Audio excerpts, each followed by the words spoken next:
Hello, night listener, and welcome to Little Nightmare. I'm Emma, and tonight I'll be keeping you company to help you fall asleep. But before we begin, make sure to subscribe to the channel and leave a comment telling me where you're listening from. Story 1.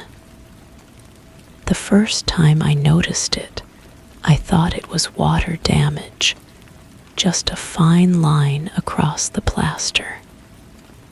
But each night, the crack widened. Not jagged, not random, clean, deliberate. Now it spans almost the entire ceiling. A thin dark seam like a mouth, holding its breath. I stood beneath it and listened. There's a sound buried deep in the silence, like a tongue clicking against a roof. I placed my hand flat against the ceiling. It pulsed. Once. Then something whispered behind the plaster. Something waiting for me to answer. The whisper came again tonight, softer than breath, but clear enough to make my skin crawl. I dragged a chair beneath the crack and pressed my ear to the plaster. The sound was rhythmic, like someone tapping Morse code with their fingernails. I grabbed a pen and paper, trying to decode the pattern. But the tapping stopped the moment I began writing. I decided to document everything. My phone's voice recorder captured nothing but static. Yet I could hear the whispers clearly. The crack seemed to pulse with a faint warmth, like blood flowing beneath skin. I ran my fingers along its length, feeling the plaster give slightly under pressure, as if something soft pressed back from the other side. The smell started 3 days later. Not unpleasant, but wrong, like vanilla mixed with copper pennies. It drifted down from the crack in thin wisps, strongest when the house was completely quiet. I bought an air freshener, but it only made the scent more noticeable, like perfume over decay. I began leaving my bedroom light on, but the crack seemed to absorb the illumination, creating a shadow that didn't match any furniture in the room. The shadow moved independently, sliding across the wall in slow, deliberate arcs. When I turned off the lights, the crack glowed faintly, as if lit from within. Last week, I discovered something that made my hands shake. The crack was growing downward, sending hairline fractures toward the corner where I sleep. I measured them with a ruler. They advanced exactly 2 inches each night, no more, no less. The precision was terrifying. I started sleeping in the living room, but the whispers followed me. Not through the walls, but through the crack itself, as if it had become a mouth that could project its voice anywhere in the house. The words were almost recognizable, syllables that felt familiar, but remained just beyond comprehension. 2 nights ago, I bought a small camera and aimed it at the crack. The footage showed nothing unusual, just a normal ceiling with normal shadows. But when I played it back, I could hear my own voice whispering responses to questions I never remembered hearing. My recorded voice sounded different, older, more desperate. I called a contractor, but when he arrived, the crack had vanished. The ceiling looked perfectly normal, freshly painted and smooth. He left, probably thinking I was losing my mind. But the moment his truck disappeared down the street, the crack reappeared, wider than before, and this time it was smiling. The whispers became clearer last night. They weren't random sounds, they were instructions. Place your hand here.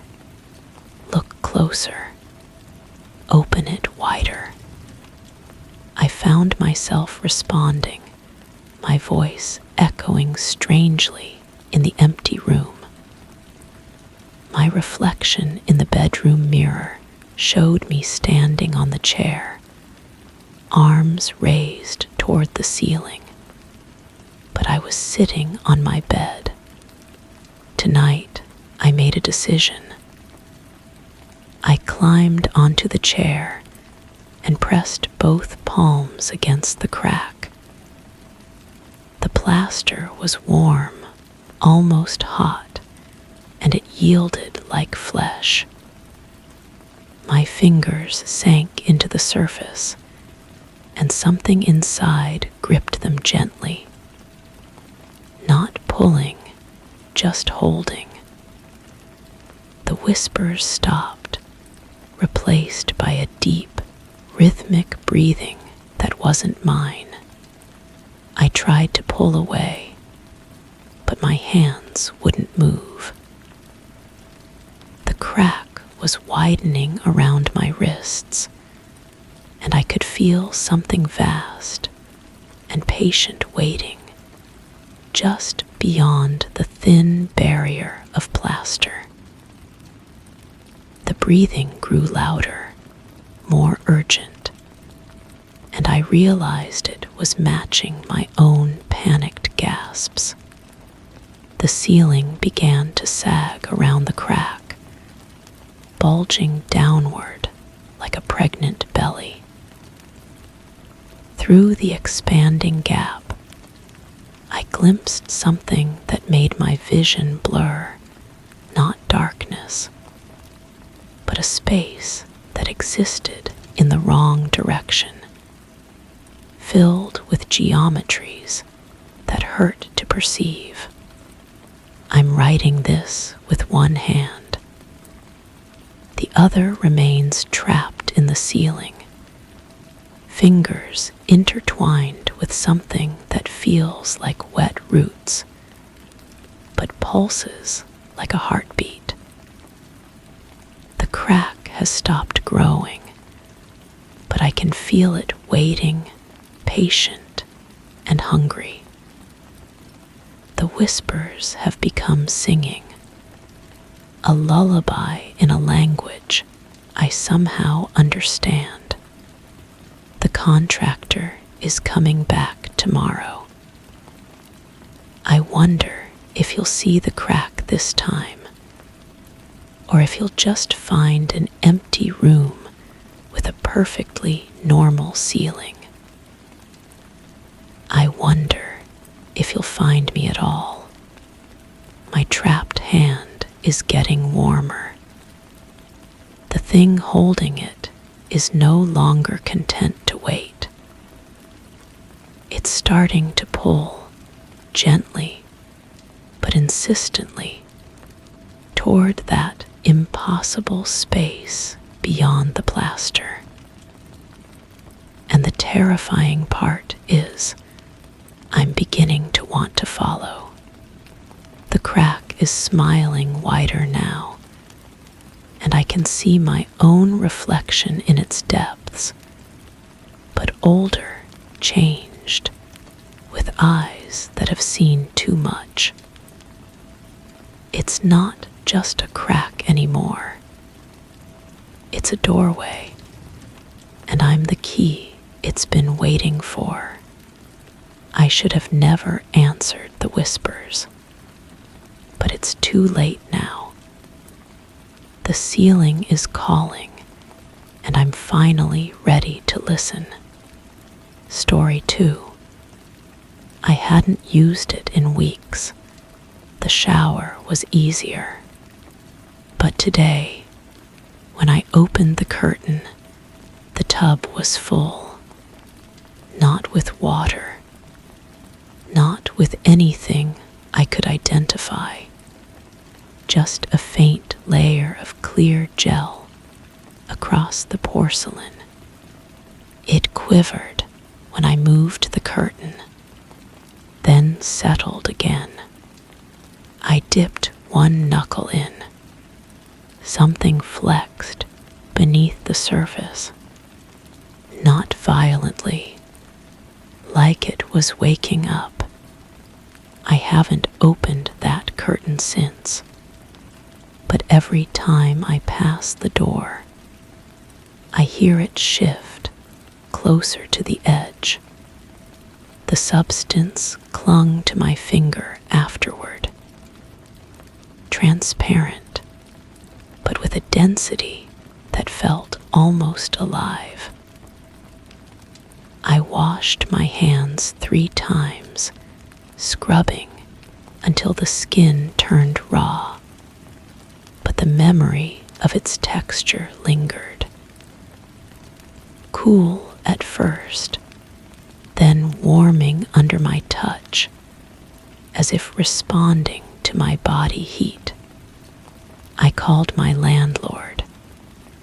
He arrived within the hour, tool belt jangling, confident in his ability to solve simple problems. Plumbing issues, he assured me, were never as mysterious as they seemed. But when he pulled back the curtain, his expression changed. The gel had thickened overnight, forming patterns across the tub's surface, spirals that seemed to pulse with their own rhythm. He touched it too, couldn't help himself. The same involuntary curiosity that had driven me to test it with my knuckle. His entire palm sank into the substance, and for a moment, something moved beneath it. Not bubbles rising to the surface, but shapes pressing upward from below, as if the tub had become impossibly deep. He left without fixing anything. Mumbled something about calling a specialist, but I knew he wouldn't. The way he kept flexing his fingers as he walked away, staring at his palm as if it belonged to someone else, told me everything I needed to know. He'd felt it too, that subtle pull, the sense that the substance was trying to communicate through touch alone. I started avoiding the bathroom entirely, using the kitchen sink to brush my teeth, showering at the gym down the street. But the apartment felt different now, as if the presence in the tub was expanding beyond its porcelain boundaries. The air grew thicker near the bathroom door, carrying a faint medicinal scent that reminded me of hospitals and sterile instruments. My sleep became restless. Every night, I'd wake to soft sounds from behind the bathroom door, not quite splashing, more like gentle movements through viscous liquid. The sound of something exploring its environment, testing the limits of its container. I'd lie in bed, listening, until the noises stopped and sleep finally claimed me again. During the day, I began documenting everything. Photographs of the bathroom door, which showed nothing unusual. Audio recordings that captured only the building's normal sounds, pipes settling, neighbors moving above. But when I played them back through headphones, I could hear something else layered beneath the mundane noise. A rhythm that matched my heartbeat, as if the recordings were somehow synchronized to my pulse. The photographs revealed more than I'd expected. In the reflection of the bathroom mirror, visible through the partially open door, I could see the edge of the tub. The substance had grown, not dramatically, but enough to notice. It was creeping up the sides, defying gravity, creating new patterns that shifted between shots. Each image showed a different configuration, as if the gel was constantly reshaping itself. I tried to rationalize it. Maybe the building had old pipes, and some industrial solvent was seeping through. Maybe the previous tenant had left behind experimental chemicals. But these explanations felt hollow when I held the photographs, watching the substance's progression through still images, seeing how it seemed to respond to being observed. The breaking point came when I decided to drain the tub. Simple solution to a simple problem. I'd pour in some bleach, pull the plug, and let the building's plumbing carry away whatever this was. But when I opened the bathroom door, the tub was empty, completely dry, as if it had never contained anything at all. For a moment, relief flooded through me. The rational part of my mind celebrated this return to normalcy. But then I noticed the shower curtain. It was damp, despite having been bone dry for weeks. And the dampness wasn't water. It was the same clear gel, now coating the plastic in a thin film. I reached toward it, compelled by the same curiosity that had started everything. The gel responded to my approaching hand, seeming to lean forward, stretching slightly as if eager for contact. When my fingers finally touched the surface, the sensation was different than before. Warmer, more responsive. And through the contact, I felt something else. A presence that had been waiting, learning, growing stronger with each interaction. The gel began to move more purposefully now, spreading across the curtain in deliberate patterns. Not random growth, but intentional shapes that almost resembled symbols. They pulsed with a rhythm that matched my heartbeat, creating a visual representation of something I couldn't quite understand, but somehow recognized. I pulled my hand away, but the connection remained.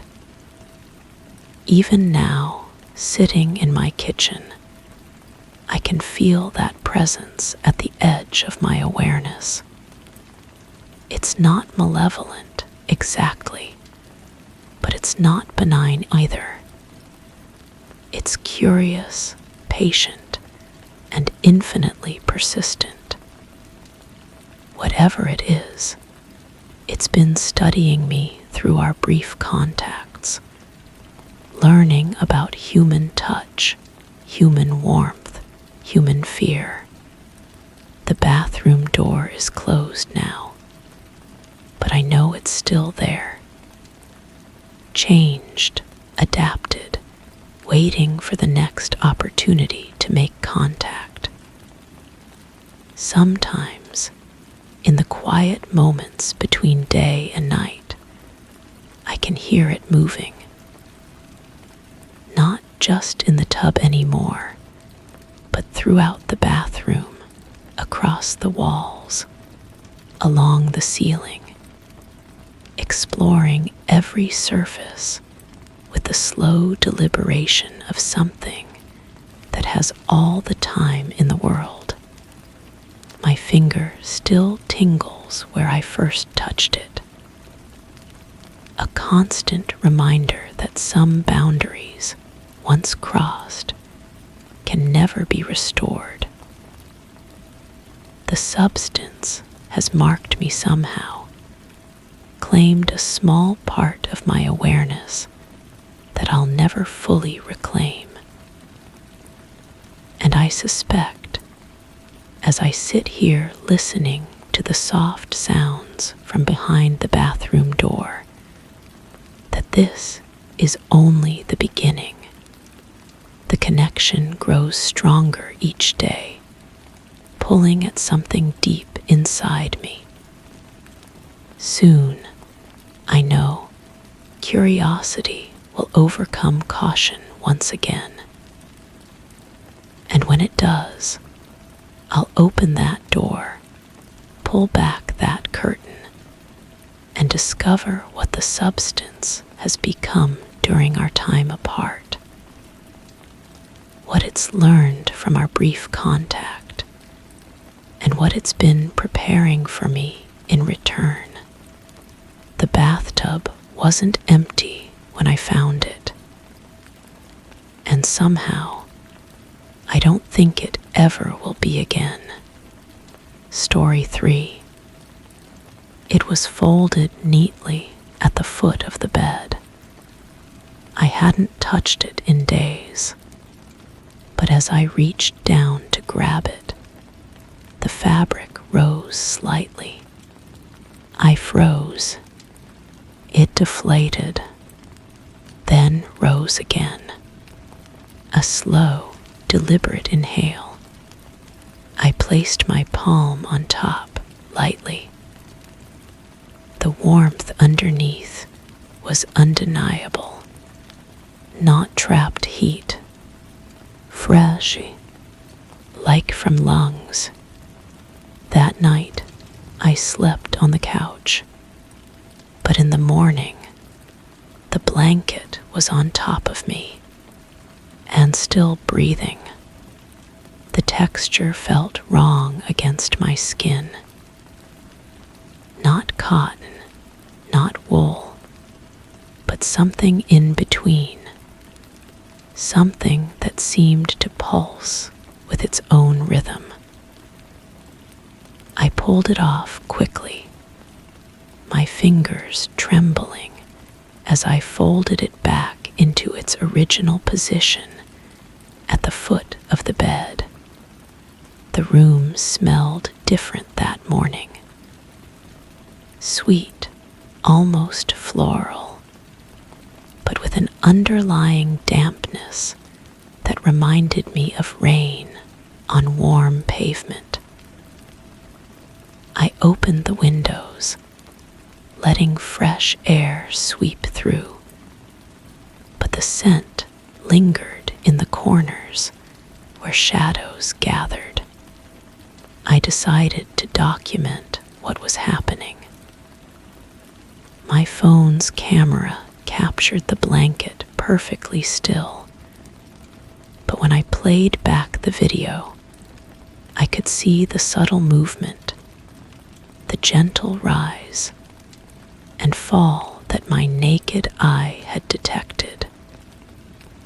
The audio picked up something else too, a faint, rhythmic sound like breathing through water. I called my sister. She listened patiently as I described what I was experiencing, her silence stretching longer than comfortable. Maybe you should stay somewhere else for a few days, she finally suggested. But I couldn't leave. Not yet. I needed to understand. That afternoon, I sat in the chair across from the bed, watching. The blanket remained motionless for hours, but I felt its presence like a held breath. The walls seemed to absorb sound differently, creating pockets of absolute quiet that made my own heartbeat thunder in my ears. I reached for my notebook and began writing down everything I observed.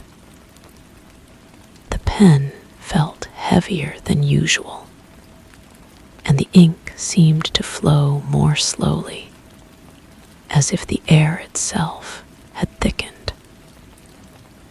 As I wrote, I became aware of a subtle vibration in the floorboards beneath my feet, not from the house settling, but something more deliberate.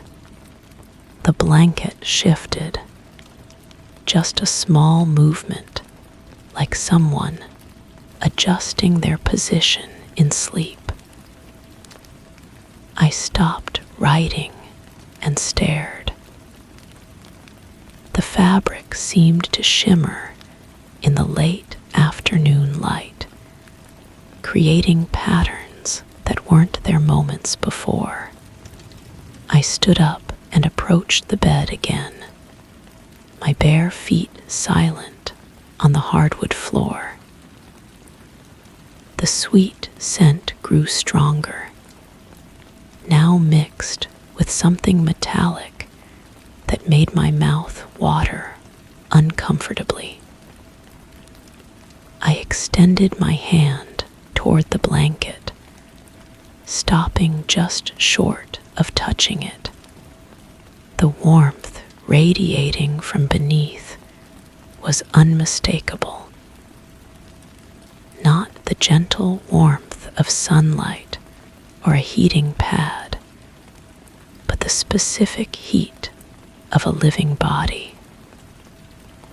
I could feel it pulse against my palm, matching no rhythm I recognized. I pulled out my phone and started recording again, this time holding it closer to the blanket.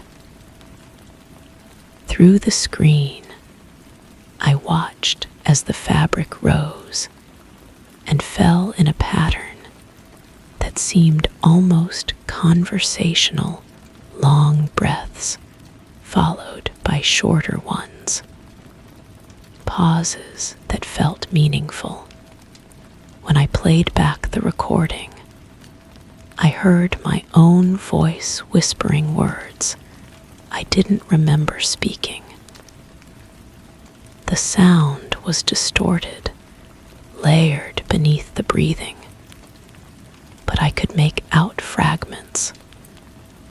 Let me in, and I've been waiting, and something that sounded like my own name, stretched and twisted beyond recognition. The sun was setting, painting the room in shades of amber and rust. I decided to stay awake that night to watch what happened in the darkness. I pulled the chair closer to the bed and settled in, my notebook ready. As the shadows deepened, the blanket's breathing became more pronounced. I could see the outline of what might have been ribs expanding and contracting beneath the fabric. The sweet smell intensified, now accompanied by a sound like wet leaves rustling in a breeze that didn't exist. I wrote frantically, documenting every detail, but the words on the page seemed to rearrange themselves when I wasn't looking directly at them. My handwriting, usually neat and controlled, became erratic, slanting in directions that made no sense. Around what felt like midnight, the blanket began to move more actively. It shifted and bunched, creating shapes that resembled limbs stretching after a long sleep. I reached for my phone to record, but the screen showed only static whenever I pointed it at the bed. The breathing grew louder, more labored, as if whatever was beneath the blanket was trying to surface. I gripped the arms of my chair, torn between the urge to flee and the need to witness what was happening. That's when I heard the voice. It came from everywhere and nowhere, a whisper that seemed to emerge from the walls themselves.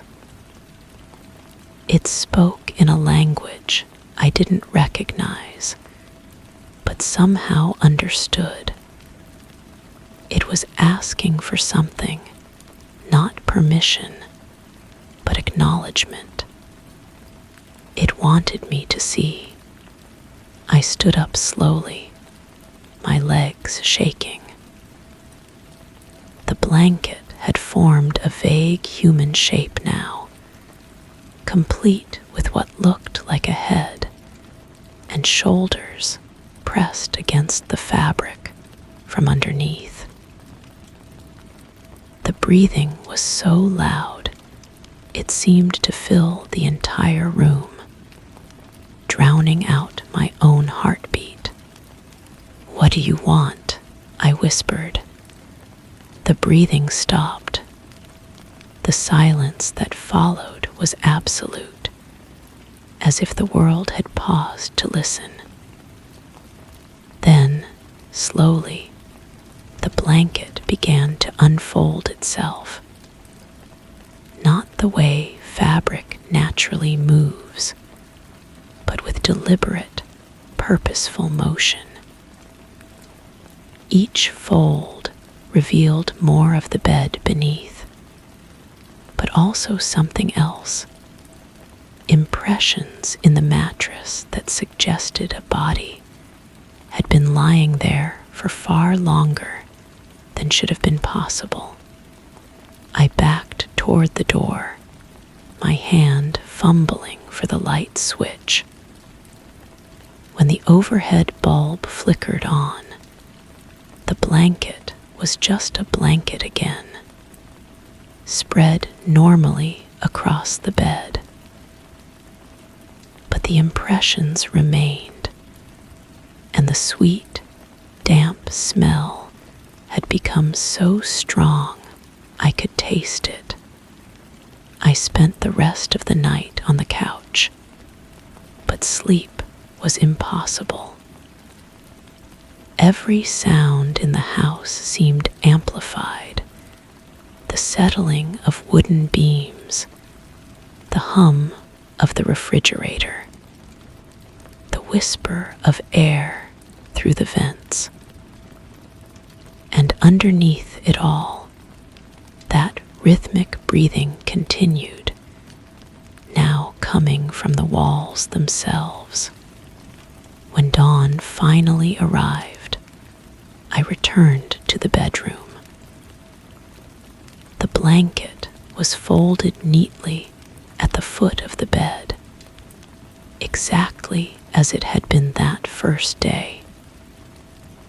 But the mattress still bore those impressions, and when I placed my hand on the spot where a head might have rested, the warmth was still there.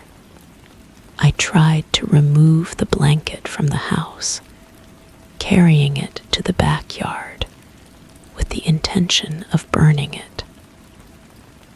But as soon as I stepped outside, it became impossibly heavy, as if it were filled with water or sand. My arms gave out, and it fell to the ground, where it lay motionless and ordinary. When I brought it back inside, it seemed to sigh with relief. Now, weeks later, I've learned to coexist with it. The breathing continues, sometimes soft and barely perceptible, other times loud enough to wake me from the deepest sleep. The impressions on the mattress have deepened, and sometimes I catch myself arranging the pillows as if someone else were going to use them. The sweet smell has become part of the air I breathe, and I no longer notice the way sounds behave differently in that room. My notebook is filled with observations that make less sense with each passing day, written in handwriting that looks less like my own. But here's what troubles me most. I've stopped wanting to leave. The breathing has become comforting, like a lullaby that plays only for me. When I place my hand on the blanket now, I feel not just warmth, but recognition. Something knows I'm there, and it's grateful. Sometimes, in the space between sleeping and waking, I feel the blanket settling over me with a weight that speaks of companionship. And in those moments, I understand that I'm no longer alone in this house. I'm not sure I ever was. The breathing continues, and I listen, and I wait for whatever comes next. Story 4. It clicked before I touched it. Once, then twice. I thought it was faulty, but when I reached for it, it clicked again, faster. I moved my hand away. Silence. Then, as I left the room, The lights flickered on their own. Now, when I talk out loud, the switch reacts. Click, click, always on words it shouldn't recognize, like leave, or hide, or the one I didn't say. Run. The apartment had been perfect when I moved in. High ceilings, hardwood floors that caught afternoon light just right, and silence thick enough to work in. I'd been searching for months, and this place felt like an answer to prayers I'd forgotten I'd made. The light switch in the main room was brass, old-fashioned, with that satisfying weight when you flipped it. I noticed it immediately, not because it was beautiful, but because it seemed to breathe. A subtle expansion and contraction, like metal adjusting to temperature changes. I chalked it up to the building's age, the way old places settle into themselves. The first click came on a Tuesday morning. I was making coffee, humming something I couldn't name, when the switch snapped down. The lights went out. I assumed the building had electrical issues. These old places always did. But when I walked over to flip it back up, it clicked again before my fingers reached it. Up this time, the lights returned. I stared at the switch for a long moment, watching for movement. Nothing. Just brass and screws, and the faint scent of ozone that old electrical fixtures sometimes carry. Over the next few days, I started paying attention. The switch seemed to respond to my presence, clicking when I entered the room, clicking when I left. But not every time. Only when I was thinking about something specific, though I couldn't identify what that something was. I began keeping a notebook. Blue ink, careful handwriting, recording each incident. Tuesday clicked twice while I was reading. Wednesday clicked once when I dropped a fork. Thursday clicked continuously while I was on the phone with my mother discussing the move. The pattern emerged slowly. The switch responded to certain words, certain phrases, not the obvious ones, not light or switch or electricity. It responded to words like alone and watching and behind. Words that made my skin prickle when I tested them deliberately. I started whispering to see if volume mattered. It didn't. The switch heard everything, no matter how quietly I spoke. Sometimes it would click rapidly, like Morse code, when I mentioned feeling observed. Other times it would click once, decisively, when I said stop. The brass began to warm under my touch. Not hot, but body temperature, as if something alive lived inside it.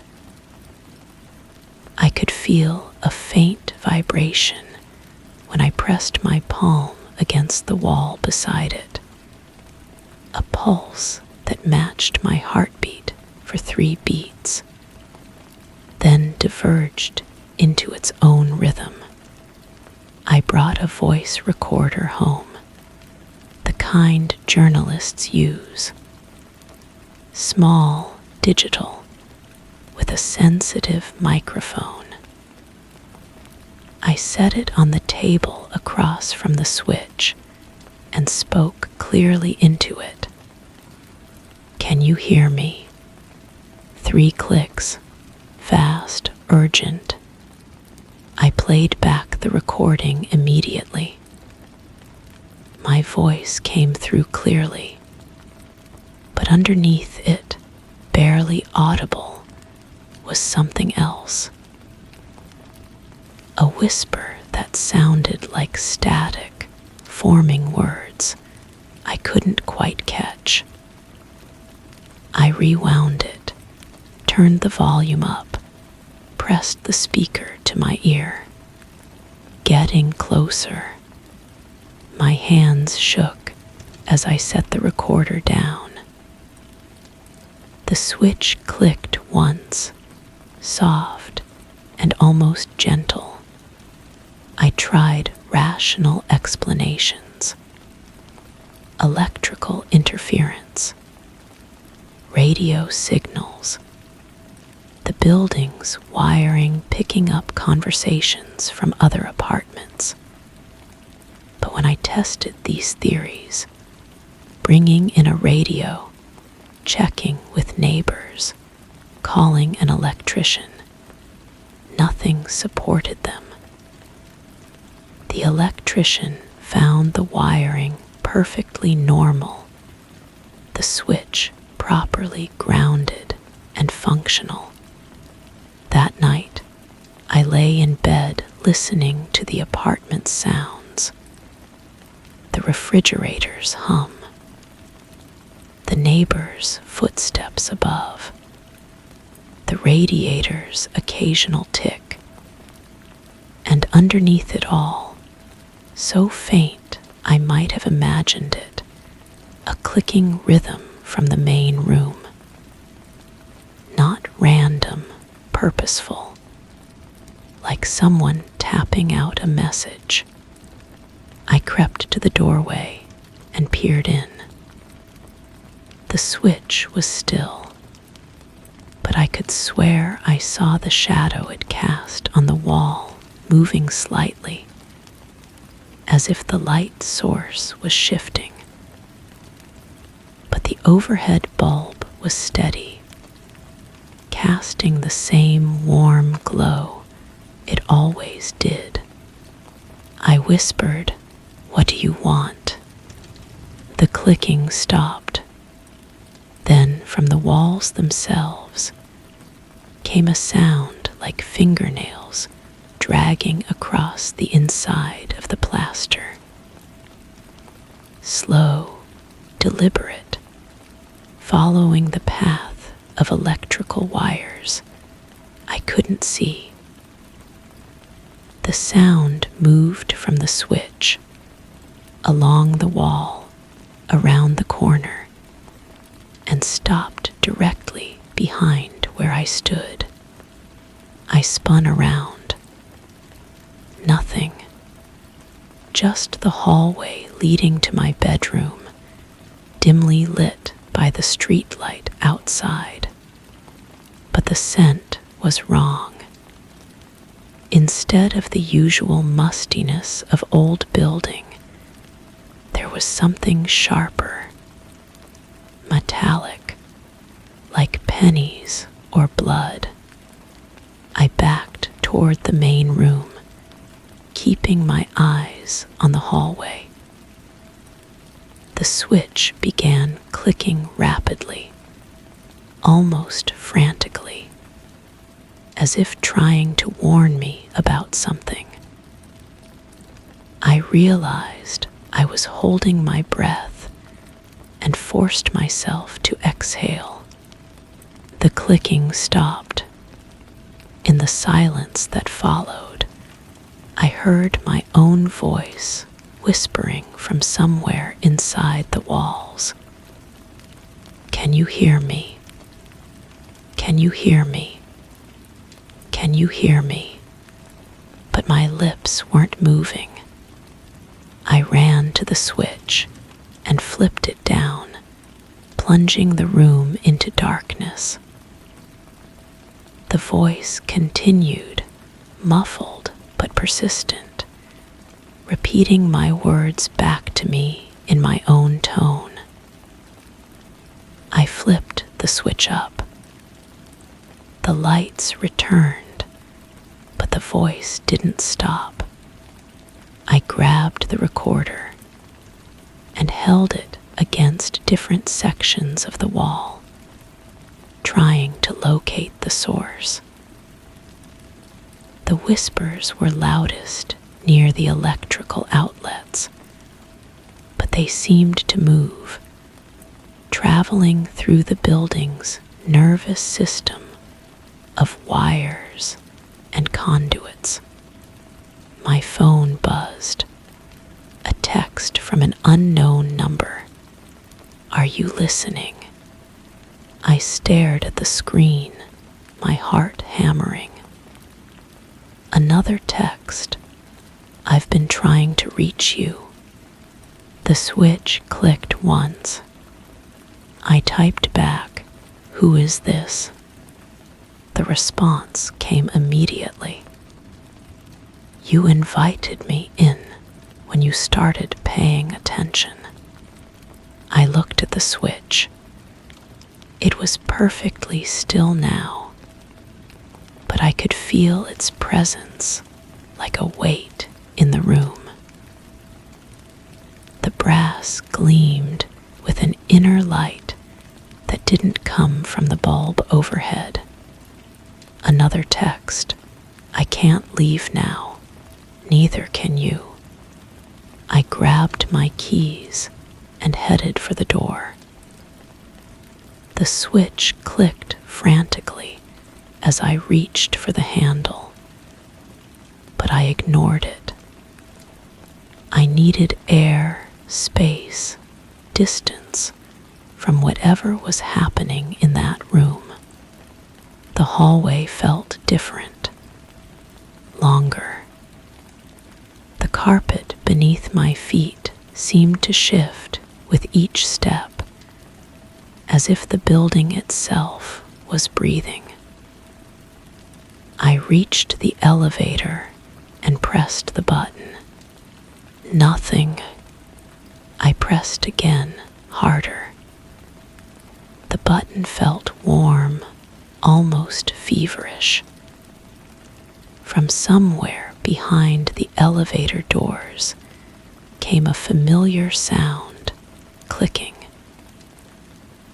The same rhythm I'd been hearing from the light switch, but deeper, more resonant. I took the stairs instead, my footsteps echoing strangely in the stairwell. Each floor I passed seemed identical to the last, and when I finally reached what should have been the lobby, I found myself on a landing that looked exactly like the one outside my apartment. The same worn carpet, the same scuffed walls, the same door with my apartment number on it. I climbed down another flight. Same landing, same door.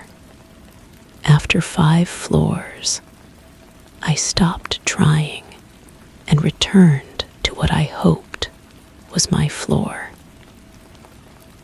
My key turned in the lock, and I stepped back into my apartment.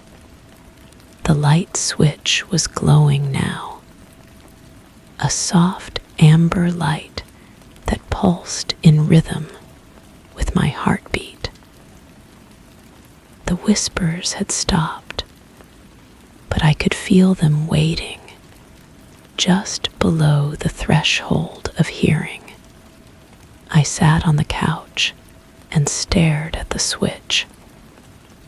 It clicked once, almost gently, as if greeting me home. My phone buzzed. Now we can really talk. I turned off the phone and placed it face down on the coffee table. The switch clicked approvingly. That was 3 weeks ago. I haven't tried to leave since. The whispers have gotten clearer, more conversational. They tell me things about the building, about the previous tenants, about the electrical system that runs through every wall like a circulatory system. Sometimes, late at night, I find myself whispering back. The switch doesn't click anymore when I speak. It doesn't need to. We understand each other now, whatever it is that lives in the wires, and whatever I'm becoming as I listen.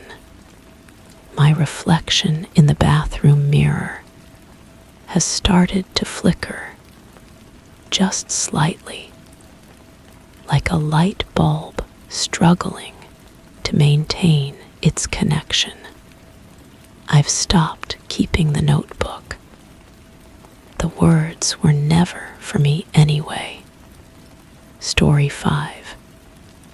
It was a square panel above the hallway, barely large enough for storage. But over the past few days, it's expanded. Not dramatically. Just an inch here, a sliver there. Now it's tall, too tall. The ladder creaks when I pass beneath it, even though I never extend it. Once, I swear I saw light leaking out. A deep red glow, like something breathing slowly behind the wood. And now I smell something strange in the hallway. Not rot, not dust, something waiting. I first noticed the change when the morning light fell differently across the hardwood floor. The shadow cast by the attic door had stretched longer than before, creating a dark rectangle that seemed to absorb the warmth from the sunbeams. I stood there, coffee growing cold in my hands, staring at that shadow and trying to remember if it had always been that size. The house settled around me with its familiar groans and whispers. Old wood expanding, pipes shifting, the refrigerator humming its mechanical lullaby. Normal sounds, comforting sounds. Yet something felt displaced, like a photograph hung slightly crooked on a wall. I pulled out my phone and took a picture of the door. The flash reflected off the white paint, making it look ordinary again. Just a simple access panel, painted the same cream color as the ceiling. But when I looked at the photo, the proportions seemed wrong. The door appeared wider than the frame should allow. That afternoon, I measured it with a tape measure. 36 inches by 24 inches. I wrote the numbers in a notebook, the pen scratching against paper in the quiet hallway. The sound echoed slightly, as if the walls had grown taller, creating more space for the noise to travel. The next morning, I measured again. 37 inches by 25 inches. I pressed my palms against the cool plaster walls, feeling for vibrations, for any sign of structural movement. The house was solid, built in an era when craftsmanship meant something. No settling could explain this gradual expansion. No moisture damage, no warping. The door wasn't changing, it was growing. I started documenting everything. Photos from the same angle, measurements recorded twice daily, notes about the quality of light, the temperature of the air beneath the opening. My notebook filled with observations that made no sense when read back. The door grew taller during the day, wider at night. The changes were subtle but consistent, like a plant reaching toward an invisible sun. The smell intensified, not unpleasant exactly, but foreign. Like ozone before a storm, mixed with something organic and warm. It pooled in the hallway, strongest directly beneath the door, and seemed to pulse with a rhythm I couldn't quite identify. Sometimes it reminded me of vanilla. Other times, copper pennies. Always, it carried an undertone of anticipation, as if something was about to happen. I bought a motion sensor camera and positioned it to monitor the door continuously. The footage showed nothing unusual during the day, just an empty hallway, dust motes drifting through slanted sunlight. But at night, the infrared revealed subtle changes. The door's edges would shimmer slightly, like heat waves rising from hot asphalt. The thermal signature showed the panel was consistently warmer than the surrounding ceiling. One evening, I stood on the ladder to examine the door more closely. The wood felt smooth under my fingertips, but when I pressed against it, it yielded slightly, like skin over muscle. The surface was warm, almost body temperature, and seemed to pulse with a gentle rhythm. I knocked softly, and the sound was absorbed immediately, as if the space beyond had grown impossibly deep. That night, I heard sounds from above. Not footsteps or creaking floorboards, but something more subtle. A rustling, like fabric moving in still air. Occasionally, a soft tapping, as if someone was gently drumming their fingers against wood. I lay in bed, listening, trying to convince myself it was mice or settling timbers. But the sounds had a pattern, a deliberate cadence that suggested intention. I started leaving objects beneath the door, a glass of water, a digital recorder, a thermometer. Each morning, I would find them changed in small ways. The water level would be lower, though no moisture stains appeared on the floor. The recorder captured hours of what sounded like distant whispers, voices speaking in languages I couldn't identify. The thermometer showed temperature fluctuations that followed no logical pattern. The door continued to expand. By now, it was large enough for a person to climb through comfortably. The opening cast a shadow that stretched halfway across the hallway, creating a permanent pool of darkness that seemed to move independently of the light sources. I found myself avoiding that shadow, taking longer routes through the house to bypass the hallway entirely. But avoidance only made the pull stronger. The door had become a constant presence in my thoughts, a puzzle demanding solution. I would wake in the morning with my hands already reaching for the notebook, eager to record the night's changes.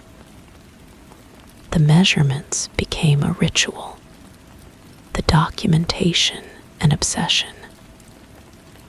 I knew every variation in the wood grain, every subtle shift in the paint's texture.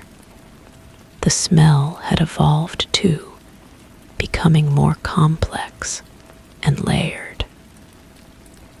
Sometimes it carried hints of summer rain, other times the metallic tang of old keys. But always underneath was that sense of waiting, of something patient and vast holding its breath just beyond the wooden barrier. I bought a stepladder tall enough to reach the opening comfortably. Standing at its base, I could feel the warm air flowing down from above, carrying new scents and sounds. The space beyond the door seemed to extend much farther than the house's structure should allow. When I dropped a coin through the opening, I never heard it land. The camera captured the moment I finally climbed through.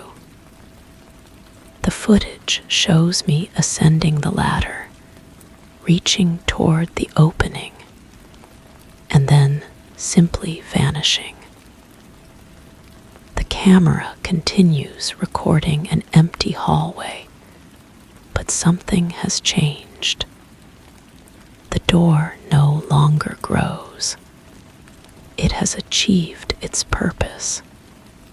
I'm still here, in this space that exists between the walls of my house and somewhere else entirely.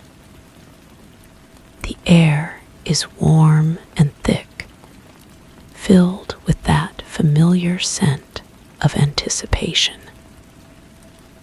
I can hear sounds from below, my neighbors going about their daily routines, unaware that the hallway above them has become a gateway to something far more vast than they could imagine.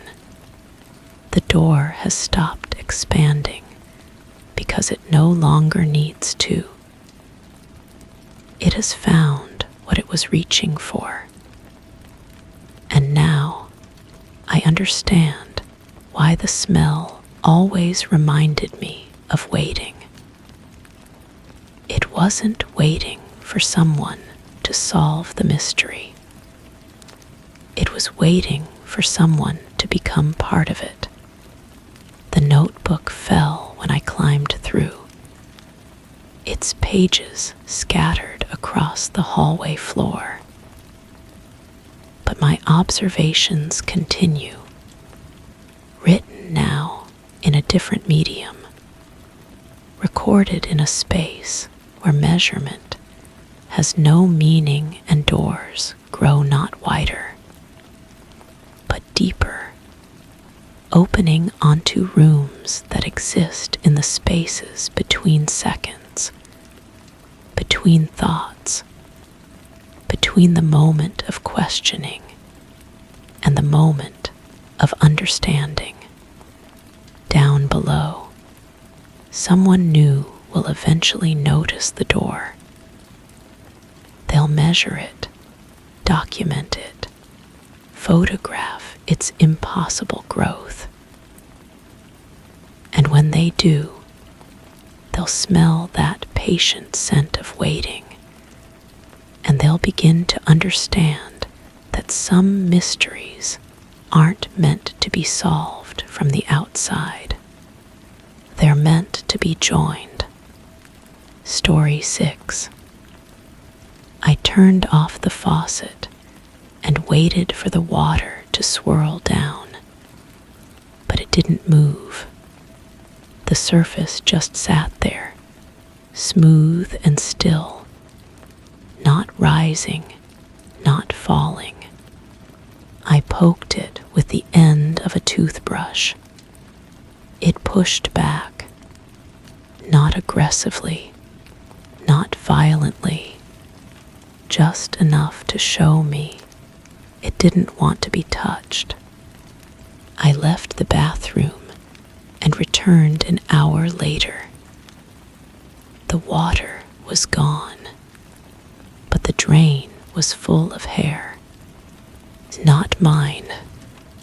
Too long, too much, and still warm. The bathroom had always been the quietest room in my apartment. No street noise penetrated the small window, and the walls seemed to absorb sound rather than echo it. I'd grown accustomed to the peaceful silence during my morning routine, but now something felt different. The air itself seemed heavier, more present. I pulled the hair from the drain with trembling fingers. It came out in thick, wet clumps, darker than anything I'd ever seen. The strands felt unnaturally smooth, almost silk-like, and they seemed to resist my touch before finally giving way. I dropped them into the waste basket, wiping my hands on a towel that suddenly felt too rough against my skin.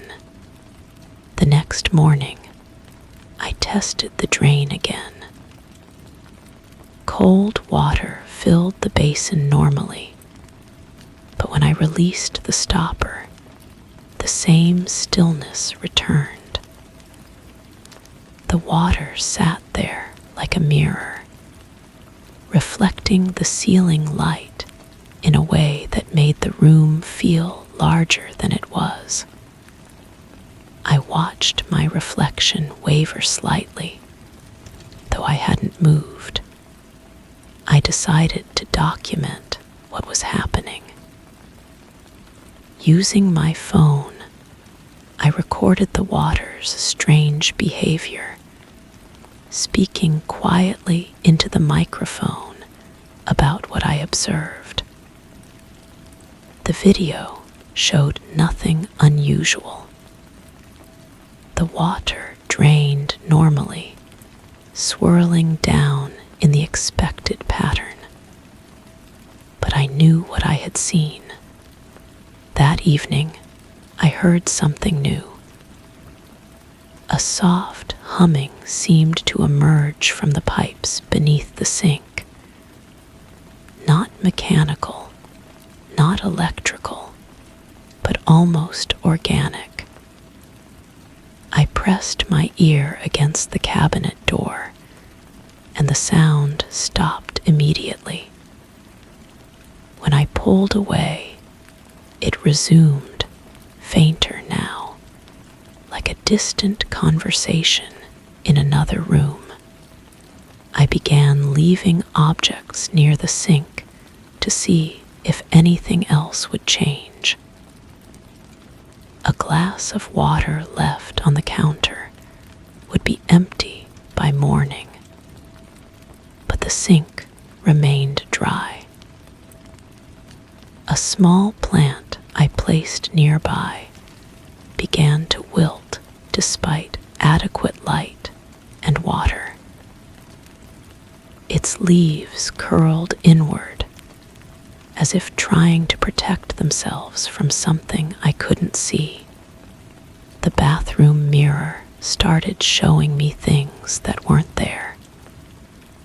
Shadows that moved independently of any light source.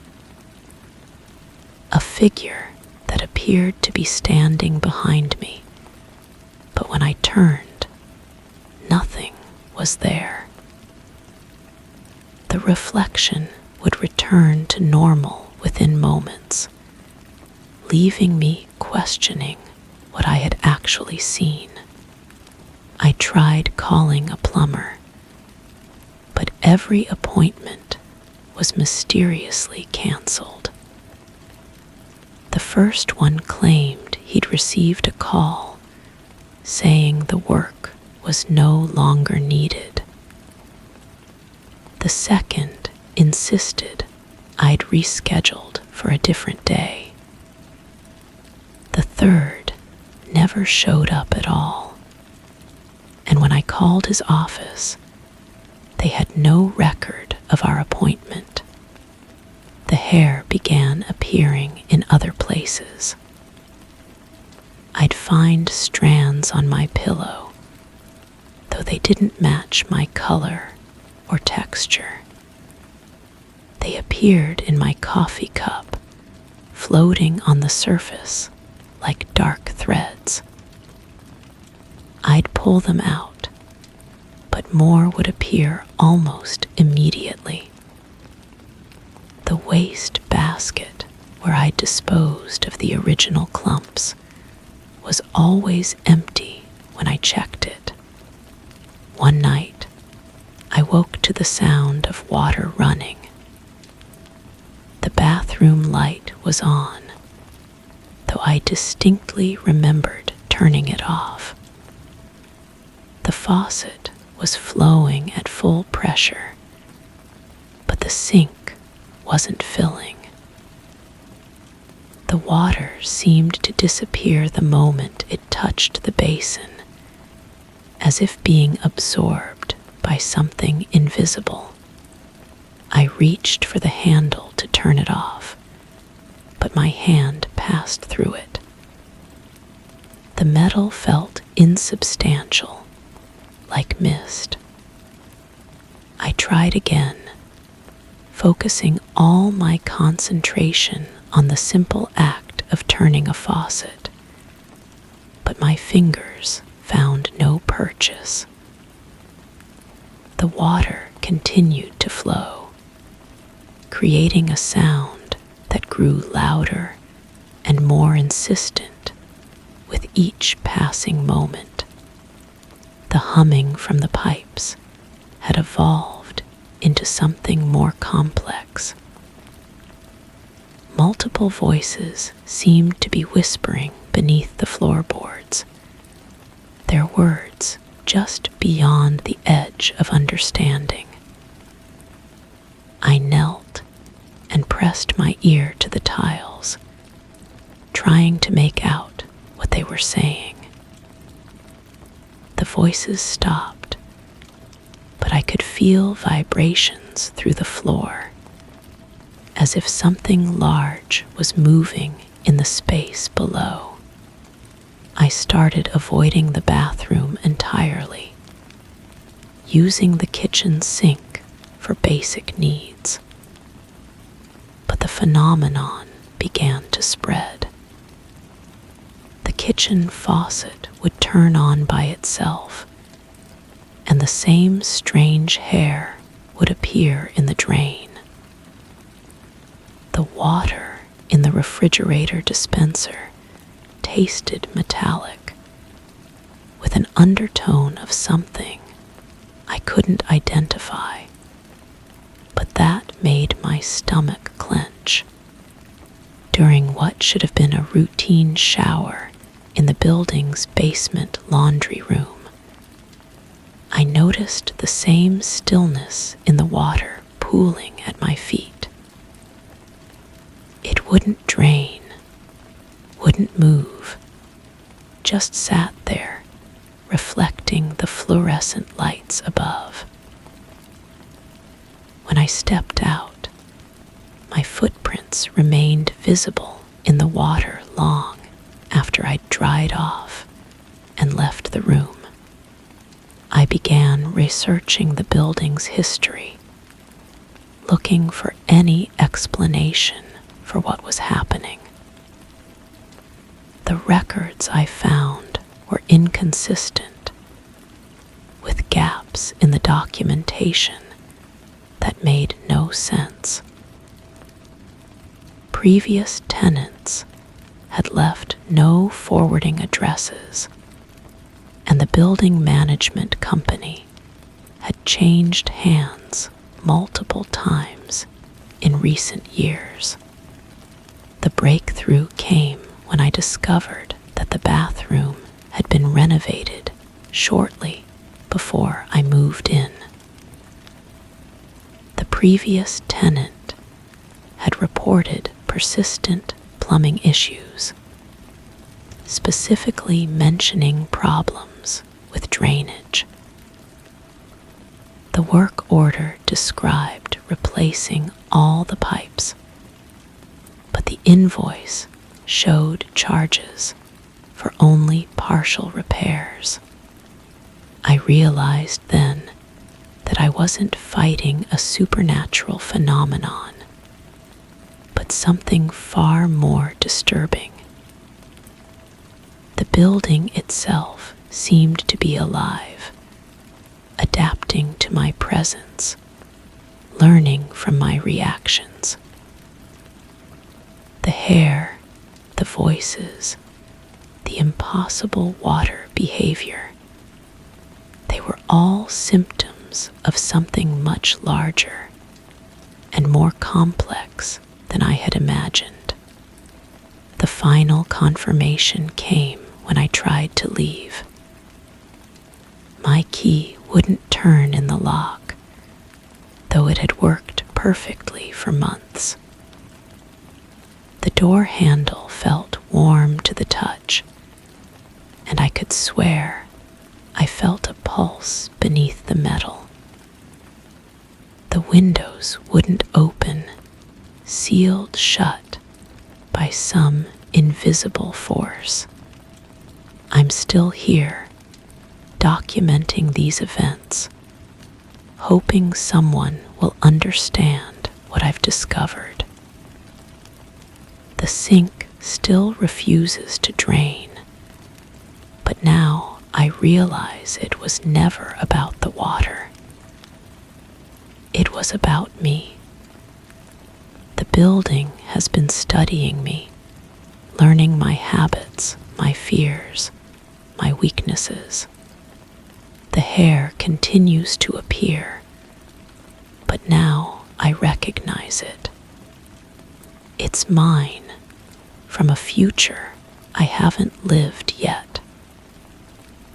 The voices in the pipes are my voice, echoing back from rooms I haven't entered. I've become part of the building's collection. Another story in its endless catalog of lives, consumed and preserved. And somewhere in the walls, I can hear the next tenant moving in, turning on their faucet for the first time, waiting for the water to drain. It won't. Story 7. I brushed my hand against the hallway wall and stopped. It didn't feel like paint. It was soft, warm, the kind of texture that almost responds, like fur or skin, but finer. I leaned closer, rubbing a fingertip slowly across the surface. A low shiver traveled through the plaster. I felt it in the bones of the house. When I stepped back, my hand smelled like perfume, floral, familiar. I've since painted over that section twice. But every morning, the velvet is back, and the scent is stronger. The first week, I convinced myself it was humidity. Old houses breathe differently than new ones. Wood expands, contracts. Paint can develop strange textures when moisture gets trapped beneath layers of primer. I researched wall treatments, moisture barriers, ventilation systems. I bought a hygrometer and measured every room. The hallway registered perfectly normal, but my fingertips knew better. Each morning, I'd find myself drawn to that same spot. The wall would pulse gently under my touch, like a slow heartbeat. The velvet texture had grown from a small patch to nearly 3 feet across. When I pressed my palm flat against it, warmth radiated through my skin. The perfume scent had changed too. Still floral, but deeper now. Rose petals mixed with something earthy, something that reminded me of my grandmother's jewelry box. I started keeping a journal, documenting the changes, measuring the affected area, recording the intensity of both texture and scent. The data should have been reassuring. Instead, it revealed a pattern that made my stomach tighten. The velvet was growing, not randomly. It spread in perfect circles, expanding outward by exactly 2 inches each week. I marked the boundaries with pencil, creating a timeline of invasion. By the 3rd week, the texture had reached the ceiling molding. That's when I heard the first whisper. Not words, not quite. More like breath shaped into almost language.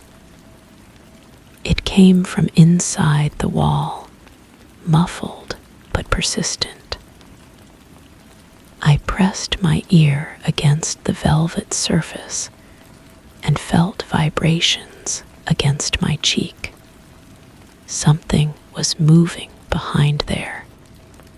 I called a contractor. He listened to my description with the patient expression of someone who'd heard stranger things.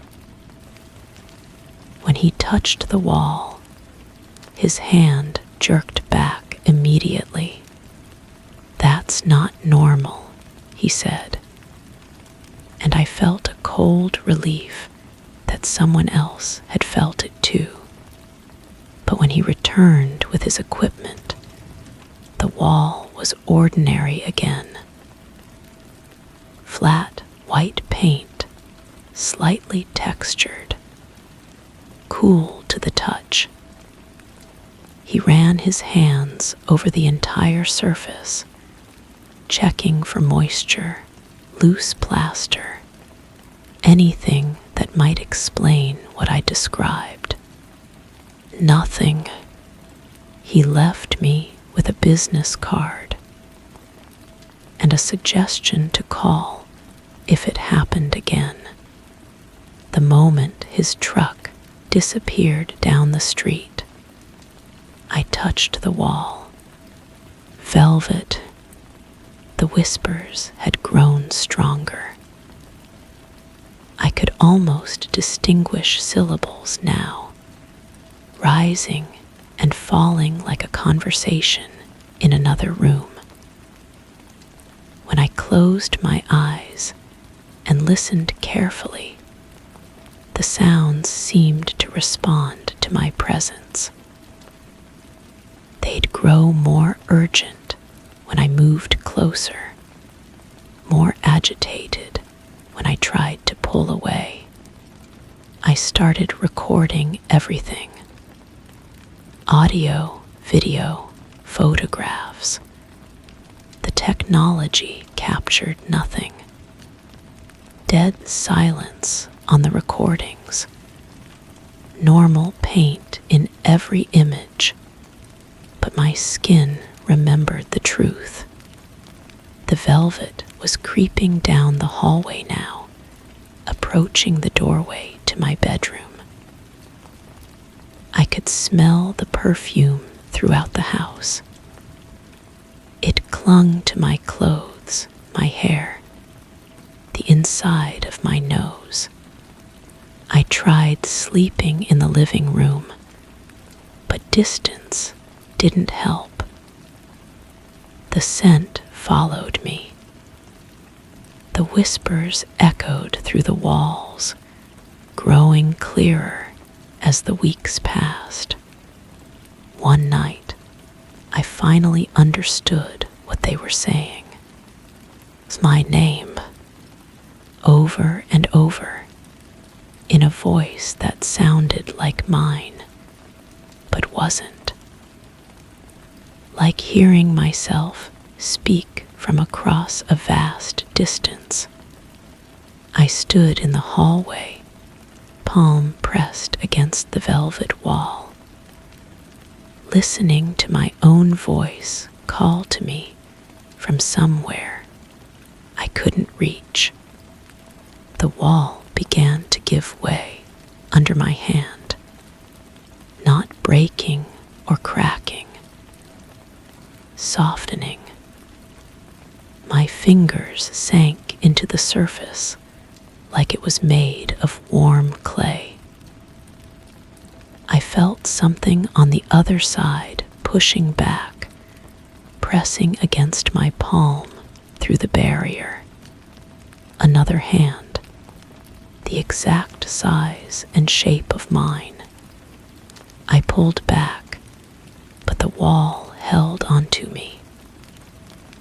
The velvet texture had somehow attached itself to my skin, stretching like taffy as I tried to withdraw. The whispers became a roar, my own voice screaming my name with desperate urgency. I yanked my hand free and stumbled backward. The wall snapped back into place, but now there was a handprint pressed into the velvet. Not an impression, an actual hand, fingers spread wide, pushing outward from the other side. Waiting. I left the house that night and didn't return for 3 days. When I finally came back, the handprint was gone. The wall looked normal again. Paint and plaster, nothing more. But when I walked past the hallway, I could feel eyes watching me from behind the surface. The scent of roses and earth followed me to bed. I've been sleeping in my car for 2 weeks now. The velvet texture has spread to the exterior walls. Last night, I saw my own handprint pressing outward from the siding next to my front door. I don't know which side of the wall I'm on anymore. The whispers are calling my name from inside the house, but I can hear my own voice answering from somewhere much farther away. Story 8. It wasn't music. Not exactly. But something melodic moved through the vents as the light shifted. Low notes, distant, like humming through water. I crawled into the attic and opened the grate. Nothing but dust and cobwebs. But the sound was louder up there, like a lullaby played on broken strings. I recorded it once. The next day, my phone wouldn't turn on, and the humming changed pitch when I walked by. Now, when I speak, the ducks echo me back, but they don't repeat what I said. They finish it. The first morning I noticed it, I was making coffee in the kitchen. The familiar routine of measuring grounds, adding water, waiting for the machine to gurgle to life. But beneath these ordinary sounds, something else threaded through the air. A low, resonant hum that seemed to come from everywhere and nowhere at once. I paused, tilting my head toward the ceiling. The sound was coming from above, filtering down through the ventilation system like breath through a straw. Not quite singing, not quite mechanical. Something in between that made my skin prickle with recognition, though I couldn't place what I was recognizing. The coffee maker finished its cycle with a satisfied beep, and the humming stopped. I told myself it was the heating system settling, pipes expanding, the normal sounds of a house waking up. But over the following days, the melody returned. Always at dawn, always with that same haunting quality that made me feel like I was eavesdropping on something private. I started paying attention. The humming lasted exactly as long as it took for the natural light to fully replace the artificial darkness. When the room grew bright enough that I no longer needed the overhead lights, the sound would fade like a radio being slowly turned down. The pattern was too consistent to be coincidence, too musical to be mechanical. I decided to investigate. The attic access was a small square panel in the hallway ceiling. I hadn't been up there since moving in, and the ladder creaked under my weight as I climbed. Dust motes danced in the beam of my flashlight, and the air smelled of old wood and something else, something sweet and stale, like flowers left too long in water. The ventilation system spread above me like metal veins, disappearing into the shadows at the far ends of the house. I followed the main duct toward where I thought the kitchen might be, my knees scraping against the rough wooden beams. The humming was louder here, much louder. It seemed to come from inside the ducts themselves, vibrating through the metal with a resonance that I could feel in my chest. I pressed my ear against the cold surface and heard it clearly, a melody that was almost familiar, like a song I'd heard in childhood but couldn't quite remember. I found the grate that opened into the kitchen and carefully unscrewed it. Below, I could see my coffee maker, still gleaming on the counter. The humming continued, and now I could hear something else beneath it. A sound like whispers, too soft to make out words, but rhythmic enough to suggest conversation.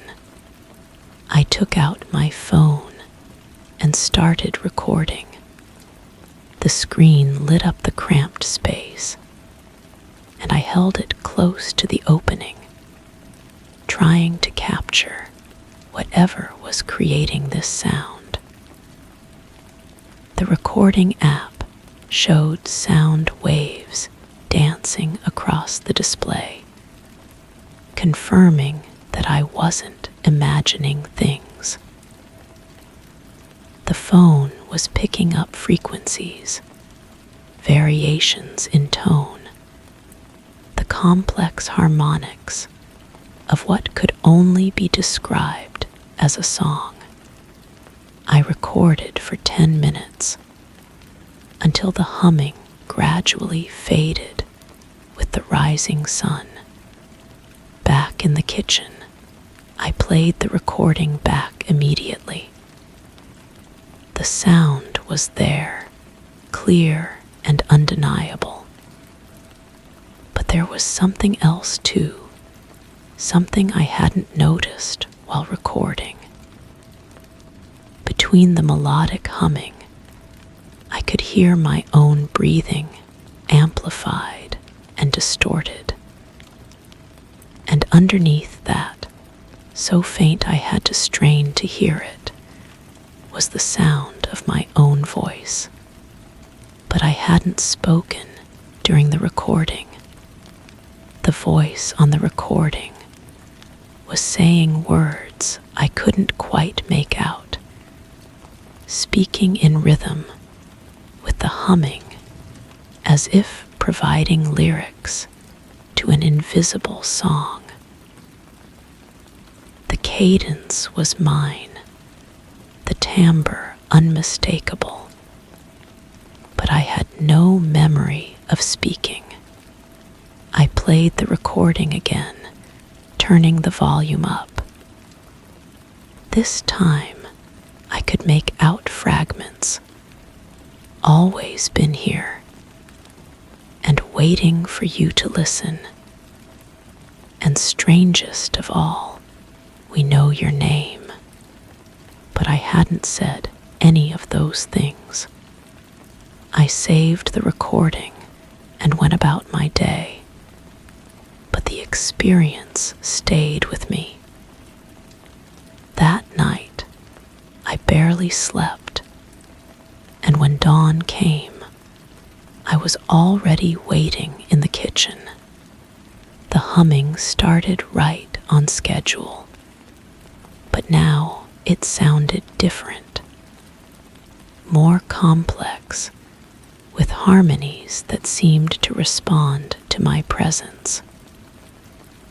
When I moved closer to the vent, the pitch shifted higher. When I stepped back, it dropped to a deeper register. I tried an experiment. I cleared my throat and said, "Hello." The humming stopped instantly.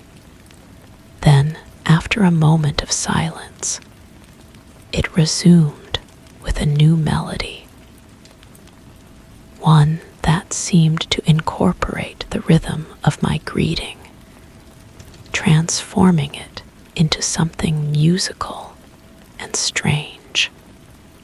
I tried to play back the recording from the previous day, but my phone wouldn't turn on. The screen remained black, no matter what I tried. The battery indicator had showed full charge the night before, and the device had been plugged in all night. I took it to a repair shop, but the technician couldn't find anything wrong. "It's like it just stopped," he said, handing it back to me. "Hardware looks fine. Software's intact. It should work." But it didn't. The phone that had captured evidence of the humming was now as silent as stone. When I returned home, I stood in the kitchen and spoke to the vent. "I know you're there," I said. "I know you can hear me." The response came not from above, but from the wall beside me. A soft echo of my own voice, but delayed by just a few seconds. "I know you're there. I know you can hear me." But the echo was wrong. The voice was saying something else entirely. "We know you're there. We know you can hear us." I spun around, looking for speakers, hidden devices, any explanation for how my words were being changed and reflected back to me. But there was nothing. Just the normal kitchen, the normal walls, the normal vents that were somehow singing in harmony with my voice. Over the following days, the phenomenon intensified. Every word I spoke in the house was echoed back to me, but transformed. Questions became statements. Statements became questions. My voice became voices, plural and layered, as if multiple people were speaking in unison. When I said, "This has to stop," the vents replied. "This has to continue." When I said, "I don't understand," they responded. "We don't need you to understand." When I said, "Please leave me alone," they whispered back, "Please come find us." I stopped talking in the house.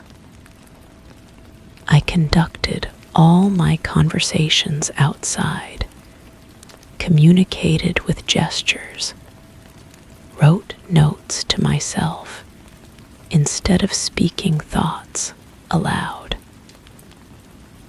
But the silence only seemed to make the humming more insistent. It began to creep into other parts of the day, not just at dawn, but at sunset too. Then, during the afternoon, when the light was brightest. Eventually, it became a constant background presence, like tinnitus, but external, coming from the walls themselves. The melodies grew more complex, more insistent. Sometimes I could swear I heard actual words in the humming, but in a language I didn't recognize. Sometimes the tune was so beautiful it brought tears to my eyes. Other times it was discordant and unsettling, making my teeth ache. I started documenting everything on paper, keeping a journal of the sounds, the patterns, the way they seemed to respond to my presence. I drew maps of the house, marking which vents were most active, which rooms seemed to resonate most strongly with the humming. The pattern that emerged was disturbing. The sounds were strongest in the spaces where I spent the most time. The kitchen, the bedroom, the living room where I watched television. As if whatever was creating the music was learning my habits, my preferences, my routines. I decided to confront it directly. I climbed back into the attic, this time with a crowbar and a flashlight. I was going to open the ducts, trace the source of the humming, find whatever was creating this impossible music. The metal was warm to the touch, even though the rest of the attic was cold. I pried open a section of ductwork near where the sounds seemed strongest, and a rush of air escaped that smelled like earth and copper. Inside, the duct was clean. No dust, no debris, no mechanical explanation for the sounds. But the metal itself seemed to vibrate with purpose, as if the humming was coming from the material itself. I reached inside, running my hand along the smooth interior surface. The metal was warm, almost body temperature, and it pulsed slightly under my touch like a slow heartbeat. The humming intensified, and now I could hear it clearly. Not just one voice, but many, layered together in harmonies that seemed to wrap around my thoughts. The melody was achingly familiar, like a song I'd known my entire life, but had somehow forgotten. I pulled my hand back, and the humming stopped. In the sudden silence, I heard something else. Footsteps below, moving through the house. Slow, deliberate steps that seemed to follow the same rhythm as the humming had followed. But I lived alone. I climbed down from the attic as quietly as I could, listening to the footsteps move from room to room. They seemed to be searching for something, pausing in doorways, lingering in corners. I followed the sound to the kitchen, where the footsteps stopped. The room was empty, but the air felt different, thicker, warmer, as if someone had just been there. I stood in the center of the kitchen and said, "I know you're here." The response didn't come from the vents this time. It came from my own throat, in my own voice. But I wasn't speaking. "We've always been here." The words formed themselves in my mouth, using my vocal cords, my breath, my tongue, and teeth. But the thoughts weren't mine. The intention wasn't mine. I was hearing my own voice say things I wasn't thinking, feeling my own lips move to form words I wasn't choosing. I tried to speak again, to say something of my own choosing, but the words that came out were, "You've been listening for us." I clamped my hand over my mouth, but the voice continued, muffled but clear. "We've been waiting for you to hear us." I ran from the kitchen, from the house, out into the street where the air was cold and clean and silent. I stood on the sidewalk, breathing heavily, testing my voice.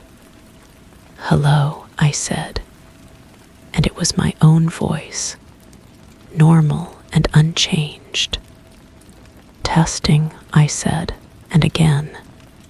It was just me.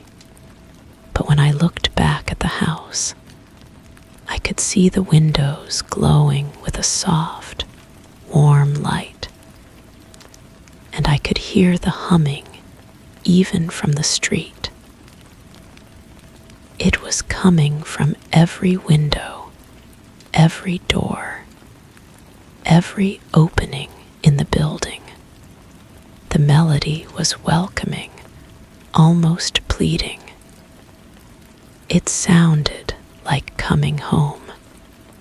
I went to stay with a friend, but even there, I found myself listening for the humming.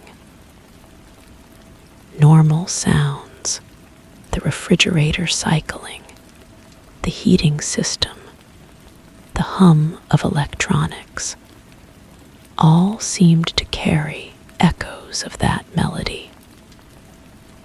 I would catch myself humming along with appliances, finishing musical phrases that seemed to hang incomplete in the air.